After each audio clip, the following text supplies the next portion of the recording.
Well, my name is Alan. Not telling you my last name. Figure it out for yourself.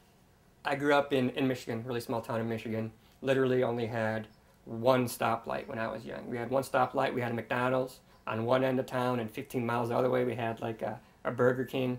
You have to ask that, don't you? I'm 30. I'm not looking forward to the day I have to say I'm 31. Never known what I wanted to be. I mean, when I was a little kid, I ran around saying, I want to be an entrepreneur. I want to be an entrepreneur. You know, and well, actually what I said was, I want to be, you know, like the guy who, you know, owns McDonald's or whatever. My parents were like, you know, you want to be an entrepreneur, you know, someone who, which is hilarious because it's the last thing I'd ever want to be in a million years. I want nothing to do with going out there selling myself, selling my services, getting people to get my product. I want nothing to do with that. The business degree I have, because all business is, no matter where you take it, is either managing people, which I don't want to tell people what to do, it's not my thing, you know, or selling stuff to people that they don't want, you know, and people are like, well, no, you find a product that you really love and then you want people to have it, and I'm like, well, no, not if they don't. It's like, I don't want to do any convincing, any upselling, any of that crap. Yuck.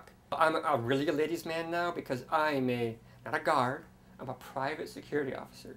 They say you're supposed to be proud of what you do and be happy about it because that's what girls are attracted to. Honestly, it's a field that, I mean, if you can breathe, you can do it. Okay. Okay, so I'm going to preface this with, I'm from a really small town, all white people, okay? So I call my parents and I tell them, you know, I need to, I just want to talk to you about something. It's kind of serious or whatever. So I didn't mean to make it such a huge big deal, but I guess apparently to them, like, they were like, oh my gosh, what's going on? Or they were, I don't know, I guess they were really worried about it. So we just went out to eat lunch one day. And so I'm about to tell them, you know, what it is. Just that I want to go out to California. My mom's like, gosh, you know, you're not going to, you know, what do you think your dad thought or whatever? And then he's like, oh, you know, what do you think your mom thought? And I guess my dad's biggest fear was that I was gay, and my mom's was that I was dating, you know, a girl that wasn't of, you know, white ethnicity, which is just crazy, hilarious. So that's that. My very first kiss, I was never the one who, you know, the girls were paying attention to, or the ones who the girls wanted to be with.